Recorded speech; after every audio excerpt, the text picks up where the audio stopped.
Assalamualaikum warahmatullahi wabarakatuh. Waalaikumsalam warahmatullahi wabarakatuh. Gimana kalian untuk hari ini, sehat? Alhamdulillah sehat Bu. Sekarang kan lagi gentar-gentarnya dinamakan dengan virus. Virus apa yang dinamakan itu? Virus corona. Jadi sebenarnya bukan hanya virus corona, bukan hanya virus corona aja yang ada di dunia ini, tapi ada beberapa banyak virus yang ada di dunia ini. Contohnya seperti HIV, flu, maupun virus-virus yang lain.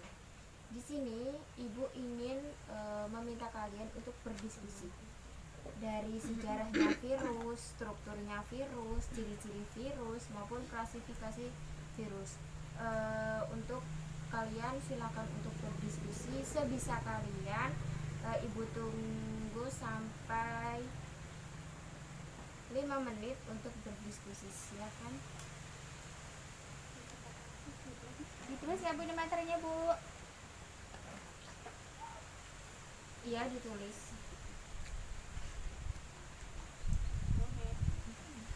Lihat ya, dari sejarah penemuan virus, struktur virus, ciri-ciri virus, maupun klasifikasi virus.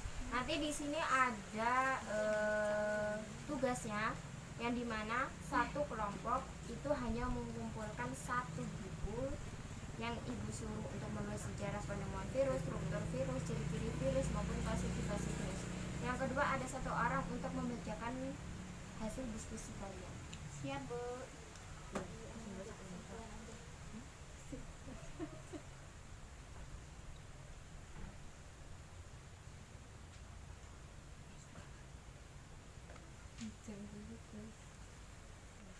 Oke, udah 5 menit untuk kalian yang tugasnya untuk membacakan hasil diskusi, dipersilakan. Baik Bu. Jadi dari kelompok kami mendapat beberapa hasil dari diskusi kami mengenai sejarah penemuan virus. Jadi sejarah penemuan virus terjadi pada tahun 1883 dengan seorang ilmuwan dari Jerman yang bernama Aslav Mayer sedang mencari penyebab penyakit mosaik pada tembakau. Nah, mosaik ini penyakit yang menghambat pertumbuhan tanaman tembakau dan menyebabkan daunnya berbercak-bercak. Penemu tersebut menemukan penyakit menular saat memindahkan dari tanaman yang terserang penyakit ke tanaman lain dengan cara menyemprotkan getahnya Bu. Selanjutnya ada struktur virusnya, meliputi ciri-ciri virus. Yang pertama, ukuran mikroskopis berdiameter 20-300 mm. Adapun aseluler, terus tubuh terdiri dari asam nukleat berupa DNA atau RNA dan kapsid selubung protein. Ada juga ciri nukleokapsid ditambah dengan gabungan asam nukleat dan kapsid.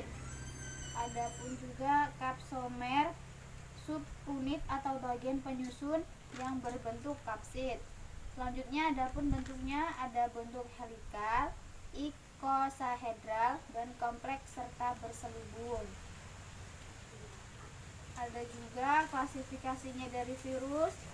Sebenarnya didasarkan atas penyakit yang timbul serta pertimbangan epidemiologi dan ekologi. Sekarang berdasarkan pertimbangan biofisik, antigenik dan biologi molekuler. Dan ada macam-macam virusnya Bu, ada virus feminin. Saya Bu. Ya, silahkan. Untuk virus-virus yang merugikan pada tumbuhan, yaitu yang pertama ada virus TMV, tobacco mosaic virus, penyebab mozaik pada daun tembakau.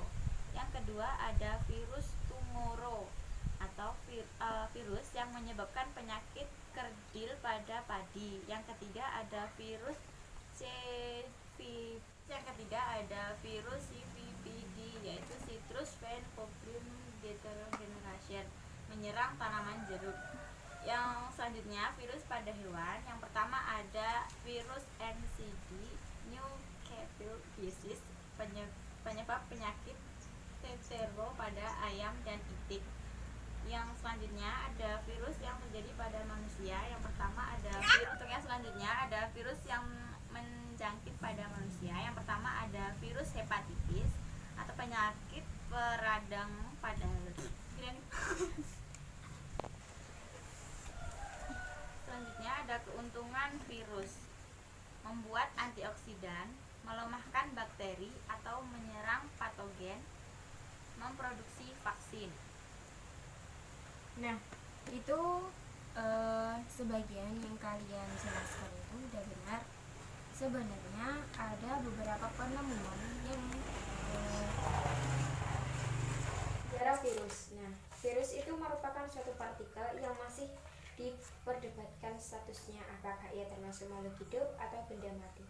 Karena virus itu dianggap benda mati karena ia itu dapat dikristalkan, sedangkan virus itu dikatakan benda hidup. Karena virus dapat memperbanyak diri atau replikasi dalam tubuh inang. Nah, jadi beberapa tokoh dalam penemuan virus pertama yaitu Adolf Meyer yang sudah kalian jelaskan, yang kedua ada Dmitri Ivanovsky, yang ketiga ada Martin Nuswi, yang keempat ada Wendell M. Stanley. Nah, apa sih yang dimaksud dengan virus itu? Jadi nggak cuman virus. Kalian harus tahu dong berasal dari bahasa mana virus itu. Jadi virus itu berasal dari bahasa Yunani atau venom yang berarti racun. Jadi virus itu racun. Nah, virus adalah parasit partikel tersusun atas elemen genetik atau genom yang mengandung salah satu asam nukleat, yaitu asam DNA atau asam RNA.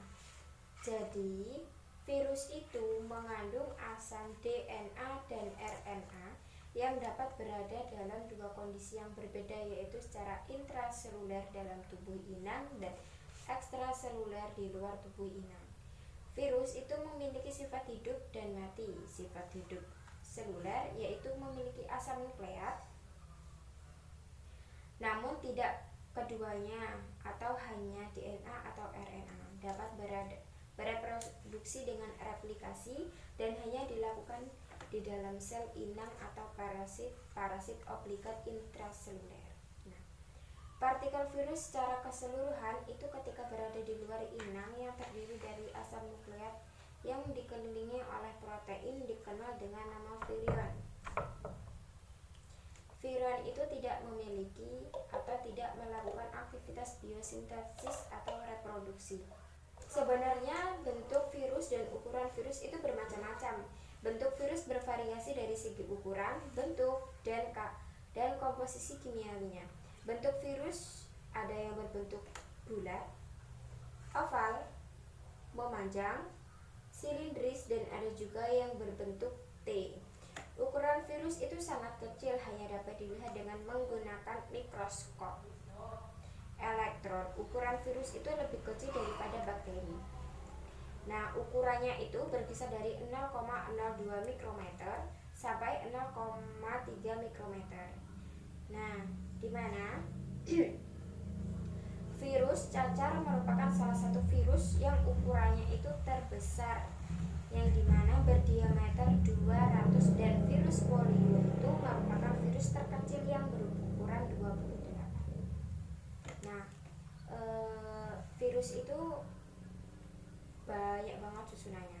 Yang pertama ada asam nukleat, ada selubung protein atau kapsid, yang ketiga ada serat ekor, yang ketiga ada ekor, yang keempat ada ekor, yang kelima ada kepala. Nah, kapsid, apa sih kapsid itu? Jadi kapsid itu adalah lapisan pembungkus tubuh virus yang tersusun atas protein. Nah, kapsid itu terdiri dari jumlah kapsomer yang terikat satu sama lain. Fungsi dari kapsid itu yang pertama ada memberi bentuk virus, yang kedua ada pelindung dari kondisi lingkungan yang merugikan, yang ketiga ada mempermudah penempelan pada proses penembusan ke dalam sel. Nah, Yang selanjutnya ada isi. Terdapat di sebelah dalam kapsid berupa materi atau genetik molekul pembawa sifat keturunannya yaitu DNA dan RNA. Kepala. Jadi virus itu mempunyai kepala yang dimana kepala virus berisi DNA, RNA dan diselubungi oleh kapsid. Kapsid itu yang ada di kepala itu tersusun oleh satu unit protein yang disebut kapsomer. Jadi dalam kepala itu tersusun atau berisi DNA, RNA dan diselubungi oleh kapsid. Yang selanjutnya ada ekor. Serabut ekor adalah bagian yang berupa jarum dan berfungsi untuk penempelan tubuh virus pada sel inang. Jadi kalian pasti berpikir gimana cara pengembangan virus itu, kok bisa sampai banyak maupun sampai sakit kayak gitu. Jadi virus itu memanfaatkan metabolisme sel penjamu untuk membantu sintesis protein virus dan virion baru. Jadi jenis sel yang dapat diinfeksi oleh virus dapat sedikit dapat banyak. Nah, sedangkan tahap-tahap replikasi virus, yang pertama ada peletakan atau absorpsi adalah tahap penempelan virus pada dinding sel inang. Virus penempelan sel tempel atau reseptor. Yang kedua ada penetralan sel inang, yaitu enzim dikeluarkan untuk membuka dinding sel bakteri. Yang ketiga ada eklipase, yaitu asam nukleat. Virus menggunakan asam nukleat bakteri untuk membentuk bagian-bagian tubuh virus. Yang keempat ada pembentukan virus. Yang kelima ada pemecahan sel inang. Nah, jadi sebenarnya virus itu mempunyai banyak klasifikasi. Klasifikasi dari virus itu, nama famili ditandai dengan akhiran virdal. Nah, jadi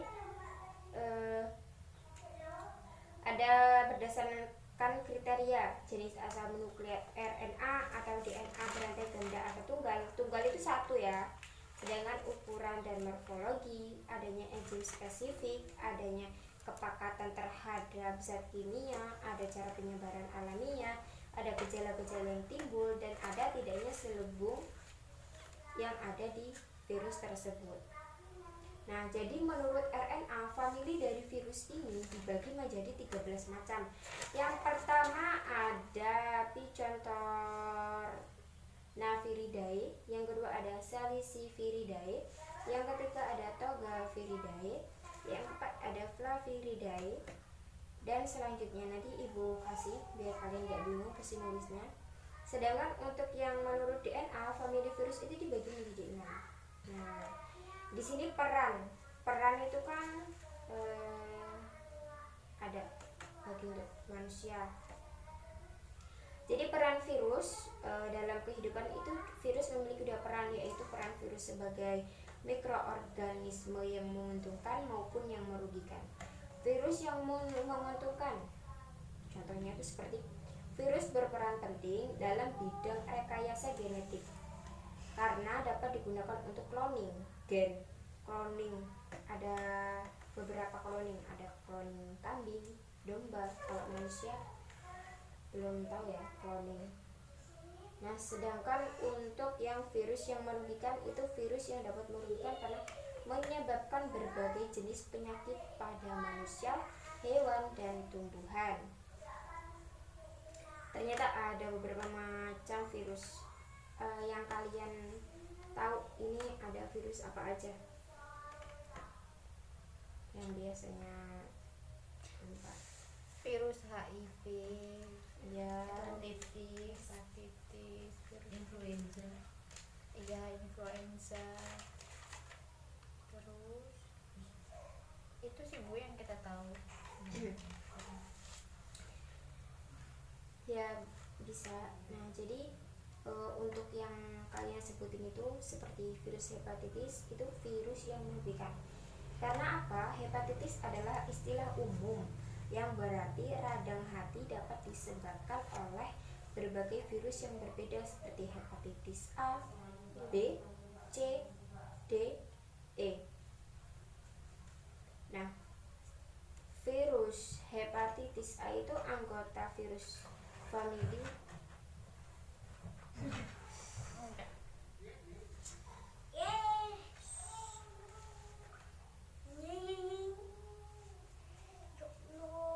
sih. Dan untuk virus HIV atau yang kalian sebutkan tadi itu kan merupakan virus yang merugikan. HIV singkatan dari Human Immunodeficiency virus. Itu merupakan anggota subfamili Lentivirinae dari famili Retroviridae. Virus RNA berselubung. Nah, virus HIV ini dengan diameter 100 sampai 150. HIV adalah retrovirus yang biasanya menyerang organ vital sistem kekebalan manusia. Jadi untuk kalian harus berjaga-jaga agar tidak terkena virus tersebut maupun virus yang lainnya. Ada yang dinamakan dengan virus rabies. Kalian pasti sudah dengar apa itu yang dinamakan dengan virus rabies. Virus rabies adalah single strand RNA berbentuk seperti peluru berukuran 180 dikali 75 sampai saat insidun dikenal 7 genotip risavirus, di mana genotip merupakan penyebab rabies yang paling banyak di dunia. Sedangkan untuk yang virus-virus lainnya bisa kalian cari. Untuk tugas kalian hari ini ibu tunggu 5 menit untuk mencari keuntungan maupun penyebab dari virus HIV, cara menanggulanginya. Ibu tunggu 5 menit.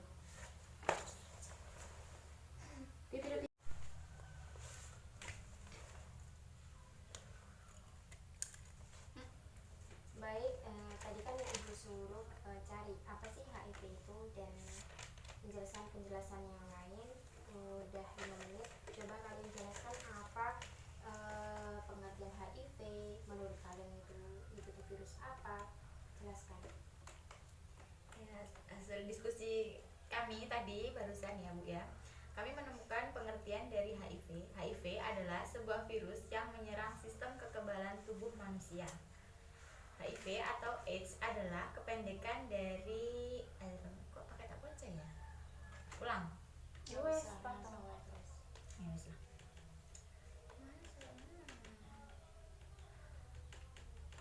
Sindrom atau berarti penyakit dengan kumpulan gejala, bukan gejala tertentu.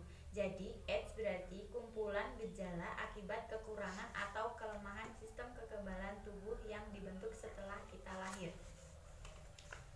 AIDS muncul setelah virus HIV menyerang sistem kekebalan tubuh kita selama 5 hingga 10 tahun atau lebih. HIV merupakan virus yang dapat menyebabkan AIDS dengan cara menyerang sel darah putih yang bernama sel CD4 sehingga dapat merusak sistem kekebalan tubuh manusia. Orang yang baru terpapar HIV belum tentu menderita AIDS. Hanya saja lama-kelamaan sistem kekebalan tubuhnya makin lama makin lemah sehingga semua penyakit dapat masuk ke dalam tubuh. Pada tahapan itulah penderita disebut terkena AIDS. Untuk penyebabnya, virus masuk ke dalam tubuh manusia terutama melalui perantara darah, semen, dan sekret vagina. Setelah memasuki tubuh manusia, maka target utama HIV adalah limfosit CD4 karena virus mempunyai afinitas terhadap molekul permukaan CD4. Virus ini akan mengubah informasi genetiknya ke dalam bentuk yang terintegrasi di dalam informasi genetik dari sel yang diserangnya, yaitu merubah bentuk RNA menjadi DNA menggunakan enzim reverse translation. Cepat lamanya waktu seseorang dapat terinfeksi HIV berkembang menjadi AIDS dapat bervariasi antar individu. Jika dibiarkan tanpa pengobatan, mayoritas orang yang terinfeksi HIV akan mengembangkan tanda-tanda penyakit terkait HIV dalam 5-10 tahun meskipun ini lebih pendek. Waktu antara mendapatkan HIV dan didiagnosis AIDS biasanya antara 10 sampai 15 tahun, tetapi terkadang lebih lama. Untuk tahapnya, tahap perubahan HIV atau AIDS ada 4. Yang pertama, fase pertama, umur infeksi 1 sampai 6 bulan, individu sudah terpapar dan terinfeksi. Yang kedua, fase kedua, umur infeksi 2 sampai 10 tahun setelah terinfeksi HIV. Pada fase kedua ini, individu sudah positif HIV dan belum menampakkan gejala sakit, sudah dapat menularkan kepada orang lain, bisa saja terlihat atau mengalami gejala-gejala ringan seperti flu. Fase ketiga, mulai muncul gejala-gejala awal penyakit, belum disebut sebagai gejala AIDS.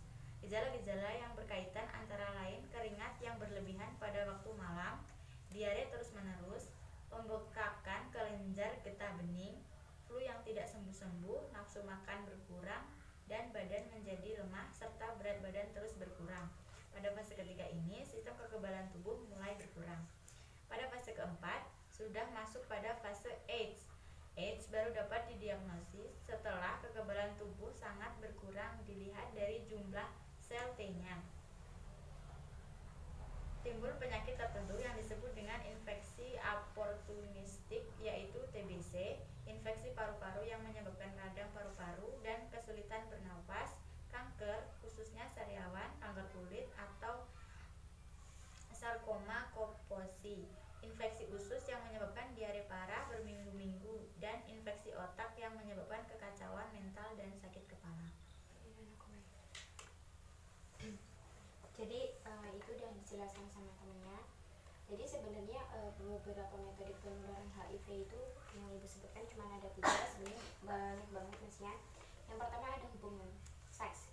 Jadi penularan HIV dapat terjadi melalui hubungan seksual tanpa kondom, baik itu melalui vagina, anal maupun seks oral. Selain itu, seseorang yang suka berganti-ganti pasangan seksual juga lebih berisiko terkena HIV. Yang kedua ada penggunaan jarum suntik, yang dimana HIV itu dapat ditularkan melalui jarum suntik yang terkontaminasi darah orang yang terinfeksi HIV. Berbagi pakai jarum suntik atau menggunakan jarum suntik itu bekas membuat seseorang berisiko sangat tinggi tertular penyakit termasuk virus HIV. Yang ketiga ada kehamilan, persalinan, atau menyusui. Nah, seseorang ibu itu terinfeksi HIV dan mengandung atau menyusui berisiko tinggi untuk menularkan HIV kepada bayinya. Penting untuk berkonsultasi dengan dokter, itu penting. Nah, mesti gini, sistem organ tubuh manusia mana sih yang diserang oleh HIV? Jadi sistem kekebalan tubuh manusia atau sistem imunitas. Jadi yang diserang itu ada sistem kekebalan tubuh manusia atau sistem imunitas dan sistem transportasi atau sistem peredaran darah. Untuk sistem transportasi atau sistem peredaran darah itu HIV adalah virus yang dapat menyebabkan penyakit AIDS yang dapat melemahkan daya tahan tubuh karena HIV itu akan menyerang sel darah putih. Yang kedua, sistem kekebalan tubuh manusia atau sistem imunitas, yang dimana HIV itu menyerang sel T. Di dalam tubuh kita itu terdapat sel T dalam sistem imunitas dan mengakibatkan berkurangnya sel T di kelenjar timus.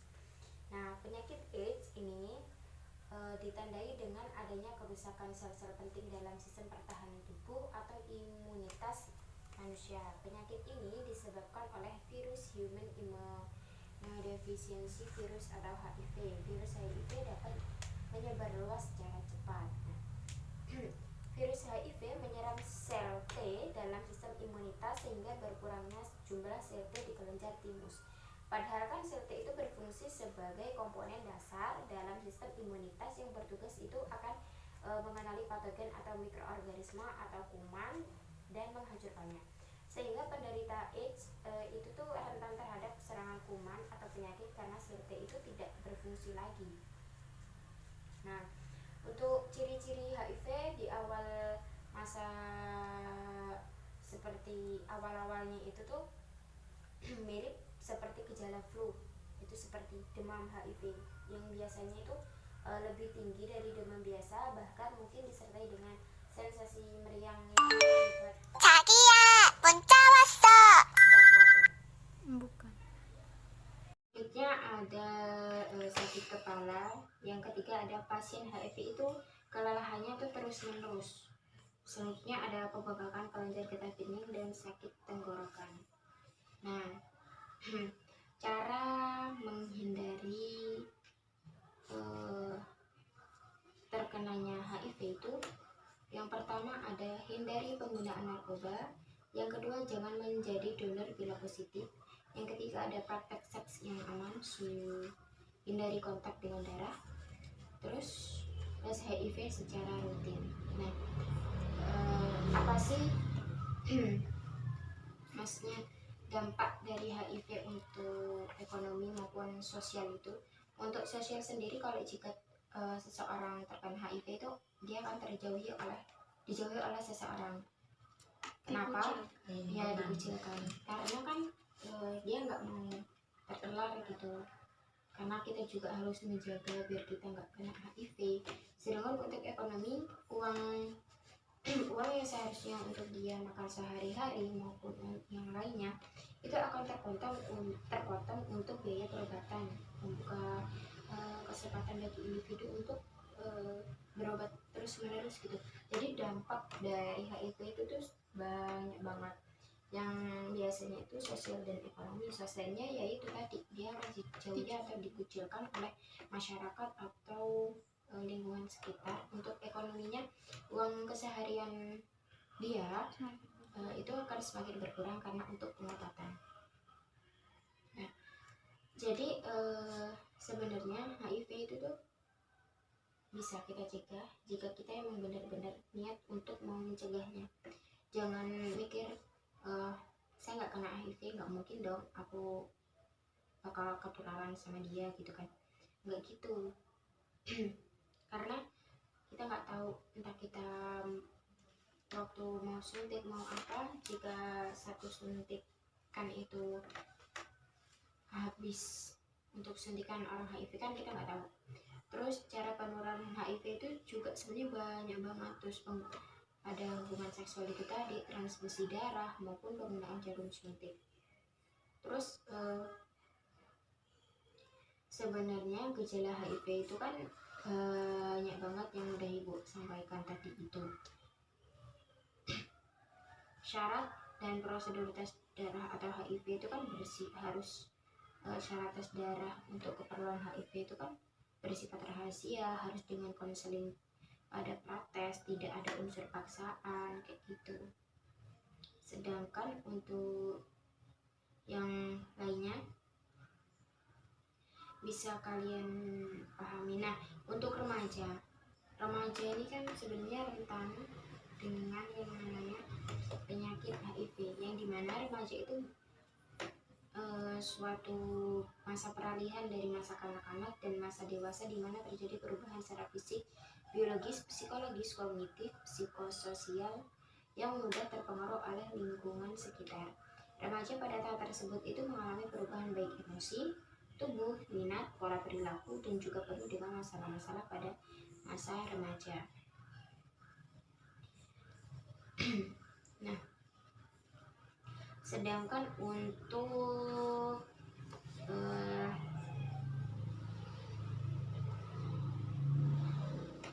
metode penyuluhan kesehatan itu perlu, karena untuk kita menjauhi HIV, di mana metode penyuluhan itu merupakan salah satu faktor yang mempengaruhi tercapainya suatu hasil promosi kesehatan secara optimal. Nah, metode yang diperlukan itu seperti metode perorangan, metode kelompok. Nah, kelompok itu bisa kelompok besar, kelompok kecil, kayak gitu.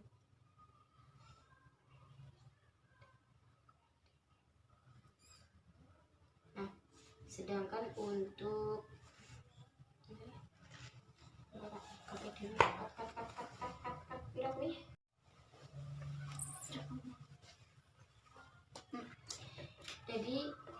jadi virus itu sering diperdebatkan statusnya sebagai makhluk hidup karena ia tidak dapat menjalankan fungsi biologis secara bebas. Karena karakteristik khasnya ini, virus selalu berasosiasi dengan penyakit tertentu, baik pada manusia misalnya virus influ dan HIV, hewan misalnya virus flu burung, atau tanaman misalnya virus mozaik tembakau. Lalu apa saja sih ciri-ciri yang dimiliki oleh virusnya? Itu kan tadi udah disebutin sama Mbak.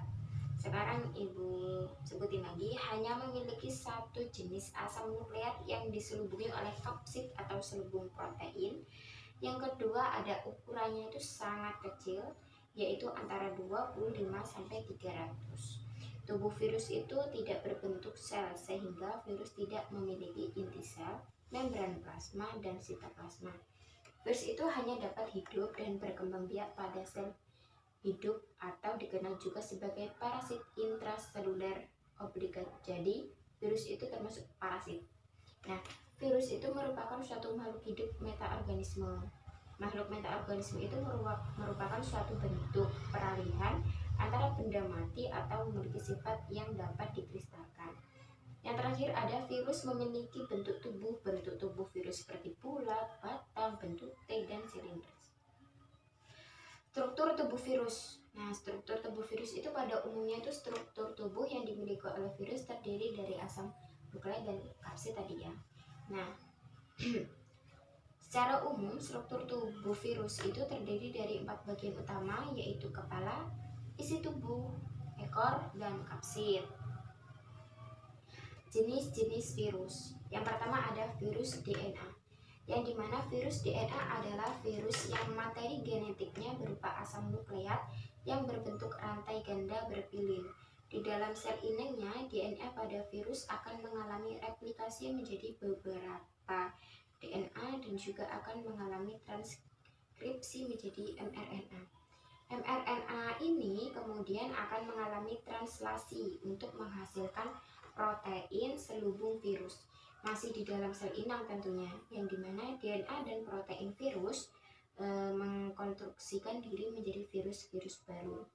Nah, contoh virus dari virus DNA itu ada beberapa macam, yaitu seperti papilloma, terus parvovirus B19, adenovirus, herpes simplex 1, 2, terus habis itu cacar sapi, cacar, hepatitis B virus.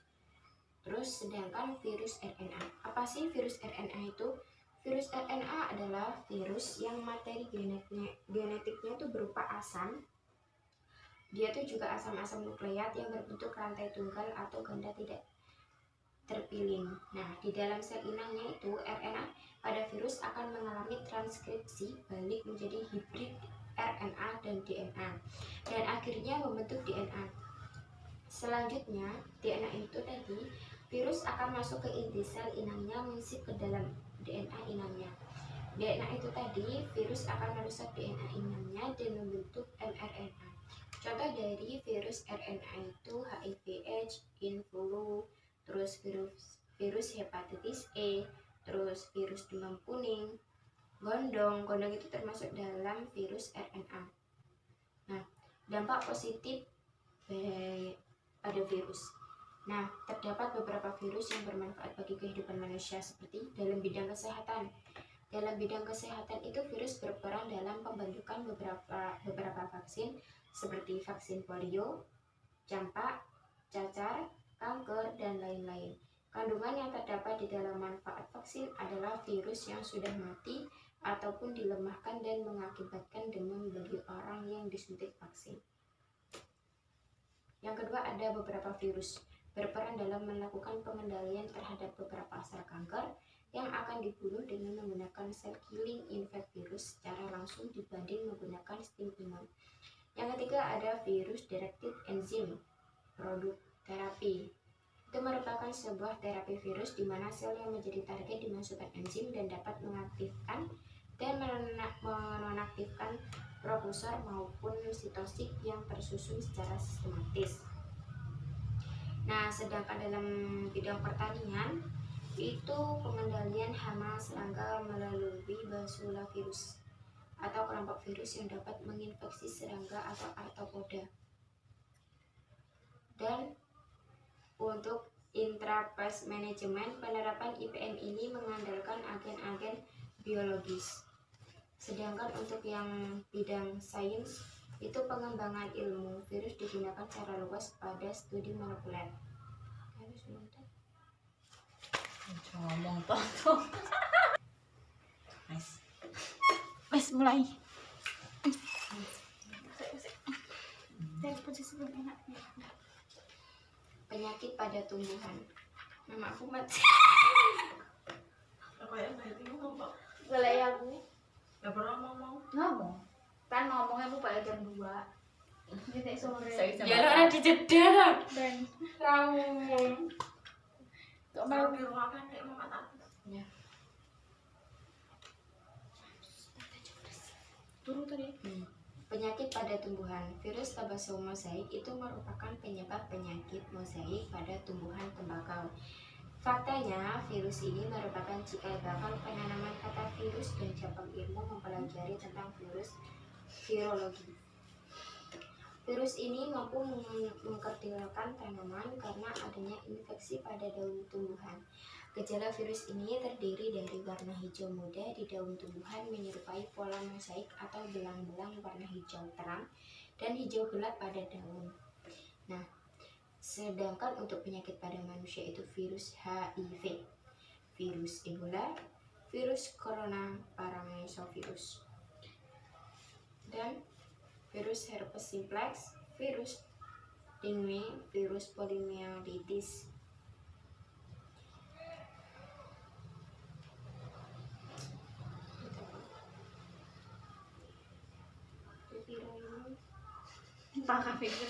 Malah piro ae wong nembe paling kowe ngomong semenit. Kayak terjeda makmu barang. Ya Allah. Terjeda makmu barang Bu piro. Aiza. Oke. Tapi enggak. Itu happy sekarang itu Nanti enggak komen. Nah aku kowe ngomong. Halo. Kotor apa ini? Selanjutnya ada reproduksi virus. Virus itu juga melakukan reproduksi yang dimana terjadi dua siklus litik dan siklus glisogenik.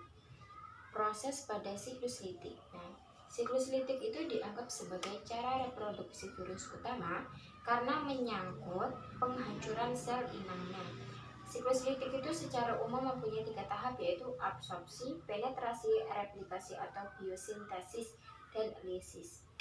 Nah, setiap siklus litik ini prosesnya itu 10-60 menit. Yang pertama kan ada siklus absorpsi dan penetrasi. Tahap absorpsi, yang pertama ada absorpsi penetrasi. Nah, tahap absorpsi yaitu penempelan virus pada inang, sedangkan virus itu akan mempunyai reseptor protein untuk penempelan pada inang spesifik. Yang kedua ada biosintesis atau replikasi. Setelah menempel, virus itu kemudian melubangi membran sel inang dengan enzim lisosim. Setelah berlubang, virus akan menyuntikkan DNA virusnya ke dalam sitoplasma sel inang untuk selanjutnya bergabung dengan DNA sel inang.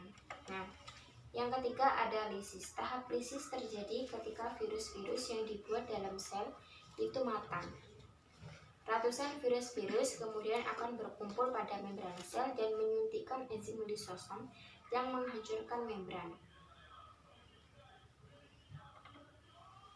Ngapain mau tak diskusi? Baca ini proses. Ini proses apa? Mau tak baca? Proses apa? Proses pada siklus Lisogenik. Lisogenik. Proses pada lisogenik. Nah, selanjutnya kan ada proses lisogenik. Coba untuk Mbaknya dijelaskan. Baik, proses pada siklus lisogenik. Tahapan dari siklus hampir sama dengan siklus litik. Perbedaannya yaitu sel inangnya tidak hancur atau mati, tetapi disisipi oleh asam nukleat dari virus. Tahap penyisipan tersebut kemudian membentuk provirus, di mana materi genetik virus dan sel inang bergabung. Siklus lisogenik secara umum mempunyai 3 tahap, yaitu absorpsi dan penetrasi, penyisipan gen virus, dan pembelahan sel inang. Adapun penjelasan mengenai absorpsi dan penetrasi, virus menempel pada permukaan sel inang dengan reseptor protein yang spesifik lalu menghancurkan membran sel dengan enzim lisozim.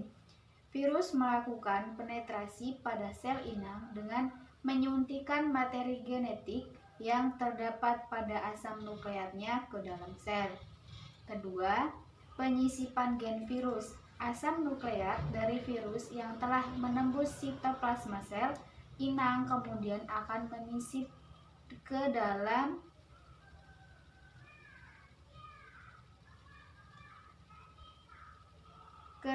asam nukleat sel inang.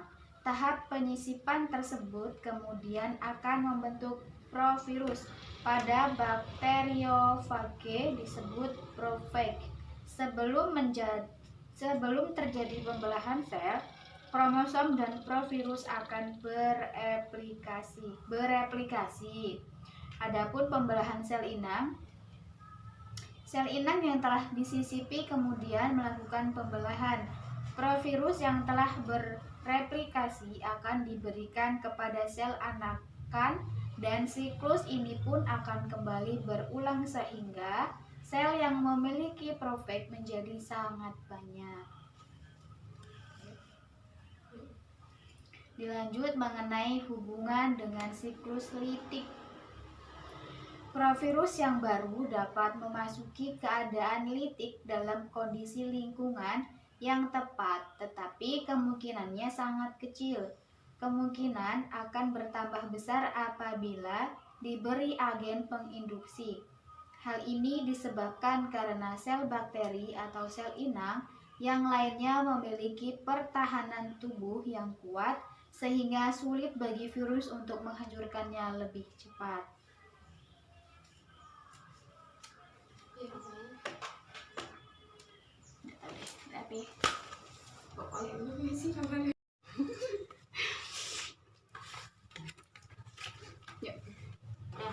Gimana sih cara hidup virus itu?